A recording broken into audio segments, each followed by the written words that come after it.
Hi, my name is Benji. Ako muli ay narito upang magbahagi sa inyo ng aking kuro-kuro patungkol sa mga bagay-bagay na nangyayari patungkol lalo na tigit sa darating na DOH Massage Licensure Examinations. Ano po? Nais ko lamang pong banggitin na nung nakalipas na examination noong December 2014 ay napakarami pong lumabas ng mga problema.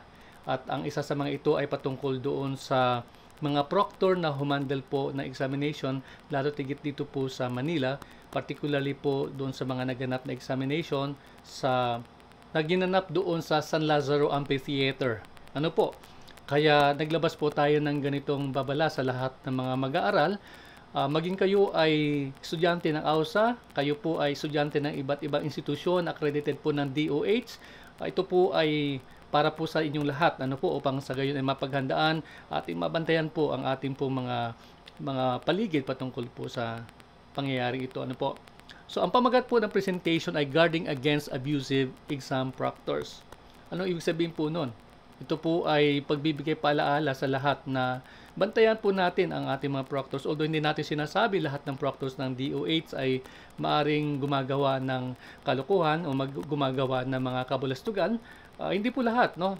Majority of them, I know personally, are doing their well to help ensure that the examination will go on properly in an orderly manner. Ano po?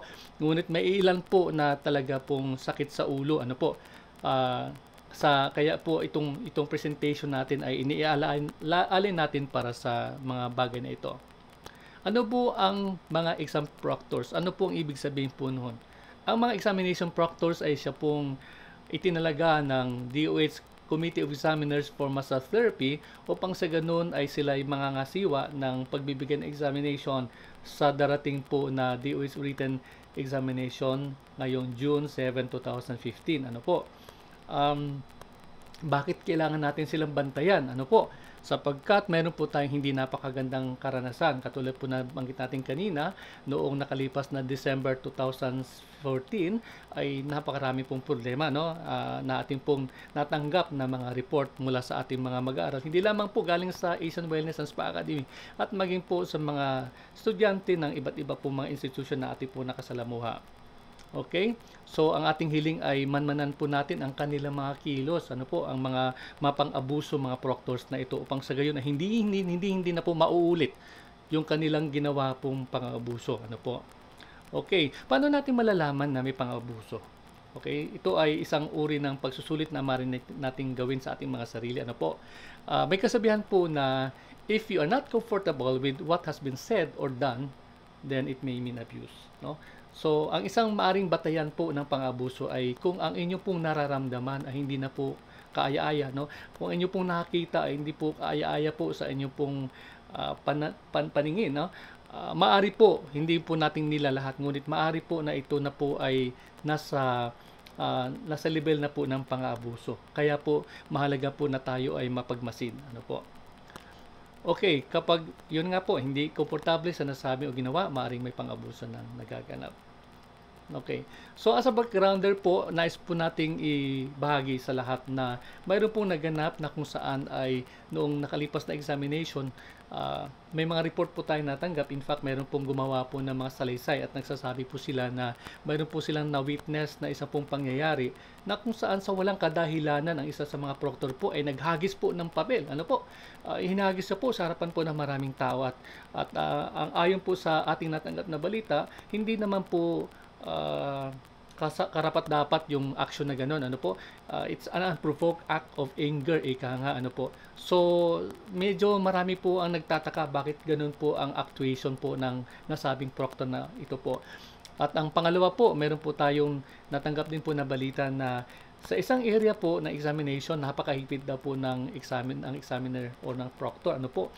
At ang pangyayari po ay ayon po sa ating natanggap na balita, hindi po siya pinayagan itong particular na examinee na lumabas para tumungo doon sa toilet, ano po, sa comfort room. Kaya po, dahil po sa tawag po ng kalikasan, ano po, siya po ay napilitang umihi doon po sa loob mismo ng examination room. Hindi po ba mukhang hindi naman kaaya-aya po ang mga ganitong pangyayari? Ano po? Kaya dapat po nating matyagan at hindi na po maulit ang ganito pong bagay. Ang amin lang pong pinagtataka, alam na po namin na nakarating po ito sa pamunuan po ng DOH, particularly po sa ating CMT, subalit wala po tayong natanggap o nabalitang aksyon na ginawa patungkol po sa pangyayaring ito. Dapat nating tandaan kapag may napansin po tayong ganitong pangyayari, huwag po tayong matakot. Kunin po natin yung pangalan kung sino po yung gumagawa ng ganon, i-record po natin. Atin pong tandaan ang lahat ng kanyang mga sinabi, lahat ng kanyang ginawa upang sa gayon ay pagdating po ng araw, magagamit po natin upang siya'y pananagutin sa kanya pong actuation. And we would like to make a statement that everyone deserves respect at all times, no matter what happens. Kahit na po ano po ang kapalpakan, kamalian ng sino po man sa atin, tayo po ay nararapat na magkaroon po ng tamang pag-iistima at hindi po tayo dapat binabastos ng sino man. Maging even if you are not from AUSA, kahit na hindi po kayo mula sa Asian Wellness and Spa Academy, iniling po namin mag-submit pa rin po kayo ng inyong po maging written complaints kung meron po kayong ma-witness na mga ganitong pangyayari. Hindi po namin binibigyan lamang po ng special treatment ang ating po mga mag-aaral. Maging sino pa man, ano po mga institution na nagmula po kayo, hinihiling po namin na kayo po ay mag-submit po ng inyong mga complaint at ating pong itong maraming salamat po sa inyo po maging observation o sa maging comments nyo po patungkol po sa bagay na ito. At harinawa po matuldukan na natin anumang uri ng pag-aabuso na ginagawa sa ating mga mag-aaral. Lalo tigit pa sa panahon po ng kanilang pagsusulit. Ako muli ay si Sir Benji Eugenio mula sa Asian Wellness and Spa Academy.